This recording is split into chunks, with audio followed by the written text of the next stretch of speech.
अभी नए आदेश जारी किए हैं जिसके मुताबिक 8 तारीख से देश भर में रेस्टोरेंट खोले जाएंगे, मॉल्स खोले जाएंगे और धार्मिक स्थान खोले जाएंगे। दिल्ली सरकार भी केंद्र सरकार के उन्हीं आदेशों के मुताबिक कल से दिल्ली में रेस्टोरेंट, मॉल्स और धार्मिक स्थान खोलने जा रही है। लेकिन जब ये खोले जाएंगे तो वहाँ पे सोशल डिस्टेंसिंग के क्या क्या स्टेप्स उठाने होंगे, मास्क पहनना होगा, जितने भी एहतियात बरतने के लिए केंद्र सरकार की एक्सपर्ट्स ने, केंद्र सरकार ने जो आदेश दिए हैं उन सारे स्टेप्स को दिल्ली सरकार लागू करने जा रही है और वो ऑर्डर अभी थोड़ी देर के बाद लागू हो जाएंगे। लेकिन दिल्ली में होटल्स और बैंकेट हॉल्स को अभी नहीं खोला जा रहा है, क्योंकि दिल्ली में बढ़ते हुए कोरोना के केसेस को ध्यान में रखते हुए आने वाले समय में हो सकता है हमें कई होटल्स और बैंकेट हॉल्स को हॉस्पिटल्स के साथ अटैच करके उनको हॉस्पिटल्स में कन्वर्ट करना पड़े। इसके मद्देनज़र अभी होटल्स और बैंकेट हॉल्स को नहीं खोला जा रहा। धीरे धीरे हम सब लोगों ने मिलके अपनी अर्थव्यवस्था तो खोल ली, बहुत सारी ढील दे दी लॉकडाउन के अंदर। लेकिन लॉकडाउन में ढील देने का ये मतलब नहीं है कि कोरोना ख़त्म हो गया। कोरोना अभी बड़ी तेज़ी से बढ़ रहा है। इसीलिए मेरी आप सब लोगों से हाथ जोड़ के विनती है कि जो भी एहतियात बरतने के लिए 3 चीज़ें बार बार कही जा रही हैं, सोशल डिस्टेंसिंग बरतें, मास्क पहने। मैं देखता हूँ कि कई लोग घर के बाहर निकल रहे हैं बिना मास्क पहने हुए। मास्क पहन के आप किसी पे एहसान नहीं कर रहे, मास्क पहन के आप अपने ऊपर एहसान कर रहे हैं। अगर आप एहतियात बरतेंगे तो आप कोरोना से बच सकते हैं।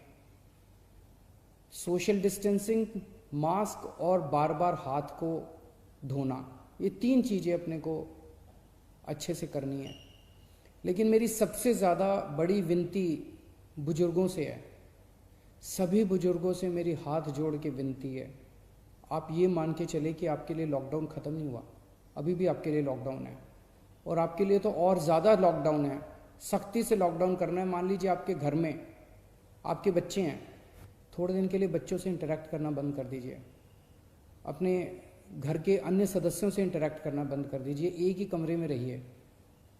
अगर ज़रूरत है तो एक बारी बाहर राउंड लगा आइए, लेकिन किसी के साथ भी इंटरेक्ट मत कीजिए किसी भी तरह से। बुज़ुर्ग सबसे ज़्यादा, जितनी मौतें हो रही हैं उनमें सबसे ज़्यादा बुज़ुर्ग हैं।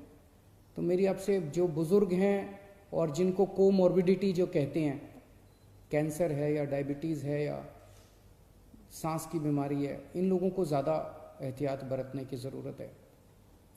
पिछले हफ्ते मैंने आप सब लोगों से एक और चीज़ है, कल से दिल्ली के बॉर्डर्स खोले जा रहे हैं। 1 हफ्ता पहले हमने दिल्ली के बॉर्डर्स सील किए थे, इसलिए क्योंकि हमें ये लग रहा था कि अगर बॉर्डर्स खोल दिए तो देश भर से जो मरीज आएंगे और दिल्ली के अस्पतालों में इलाज कराएंगे, उससे दिल्ली के अस्पताल अभी जो कोरोना का इलाज कर रहे हैं, क्या उसको बर्दाश्त कर पाएंगे, क्या उस बर्डन को बर्दाश्त कर पाएंगे। इस वजह से बॉर्डर्स को सील किया गया था। कल से दिल्ली के बॉर्डर्स को खोला जा रहा है। साथ ही अभी कैबिनेट की मीटिंग हुई और ये निर्णय लिया जा गया है कि पिछले हफ्ते हमने दिल्ली के लोगों से पूछा था, हमने दिल्ली के लोगों के सामने ये प्रश्न रखा था, हमने दिल्ली के लोगों से ये पूछा था कि अभी तक कोरोना होने तक, मार्च के महीने तक दिल्ली के सारे अस्पताल पूरे देश के लोगों के लिए खुले रहते थे। दिल्ली के लोगों ने कभी अपने देश के लोगों का इलाज करने से मना नहीं किया। किसी भी वक्त हमारे दिल्ली के सारे अस्पतालों में लगभग 60-70% मरीज दिल्ली के बाहर से, देश भर से लोग आए हुए होते थे। हमने कभी मना नहीं किया। लेकिन इस वक्त दिल्ली खुद बहुत बड़ी समस्या में है। दिल्ली में कोरोना के केस बहुत तेज़ी से बढ़ रहे हैं और उसके इंतजाम करने के लिए दिल्ली सरकार, आपकी सरकार बेड्स का इंतजाम कर रही है। चारों तरफ अस्पतालों में बेड्स का इंतजाम कर रही है। ऐसी स्थिति में अगर हमने दिल्ली के अस्पताल पूरे देश के लोगों के लिए खोल दिए, तो दिल्ली के लोगों को जब कोरोना होगा तो वो कहाँ जाएंगे? इस पे हम लोगों ने जनता से विचार मांगे थे।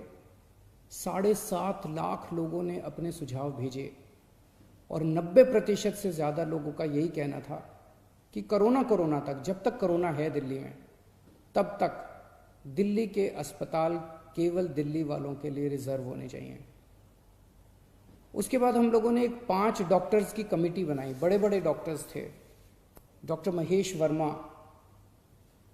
वाइस चांसलर हैं आईपी यूनिवर्सिटी के, doctor Sunil Kumar medical director हैं जीटीबी हॉस्पिटल के, डॉक्टर अरुण गुप्ता ये प्रेसिडेंट हैं दिल्ली मेडिकल काउंसिल के, डॉक्टर आर.के. गुप्ता ये एक्स प्रेसिडेंट हैं दिल्ली मेडिकल एसोसिएशन के, डॉक्टर संदीप बुद्धिराजा ये ग्रुप मेडिकल डायरेक्टर हैं मैक्स हेल्थ केयर के।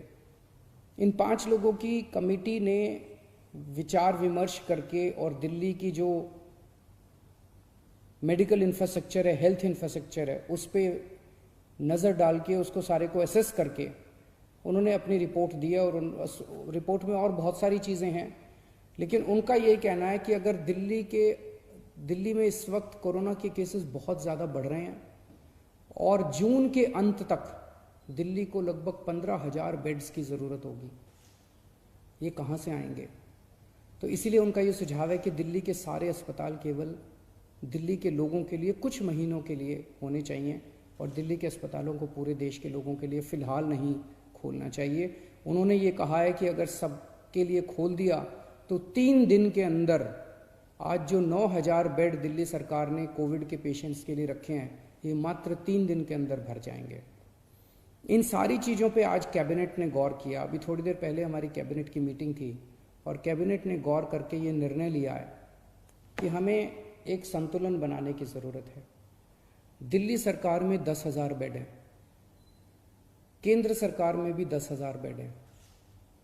तो एक तरफ कल से हम बॉर्डर्स खोल देते हैं। बॉर्डर्स को खोलने के बाद दिल्ली सरकार के जो 10,000 दिल्ली सरकार के जो अस्पताल हैं, वो अस्पताल केवल दिल्ली के लोगों के लिए रिजर्व होने चाहिए। केंद्र सरकार के जो अस्पताल हैं उसमें भी 10,000 बेड्स हैं। वहाँ पे कोई भी देश भर से आके अपना इलाज करा सके, उसके ऊपर दिल्ली सरकार कोई आदेश नहीं पारित कर रही, उसके ऊपर कोई तो जो जैसे आज व्यवस्था है कि केंद्र सरकार के अस्पतालों में कोई भी जाके इलाज कराता है, केंद्र सरकार के अस्पताल सबके लिए खुले रहेंगे। प्राइवेट अस्पताल केवल दिल्ली वालों के लिए रिजर्व रहेंगे कोरोना तक।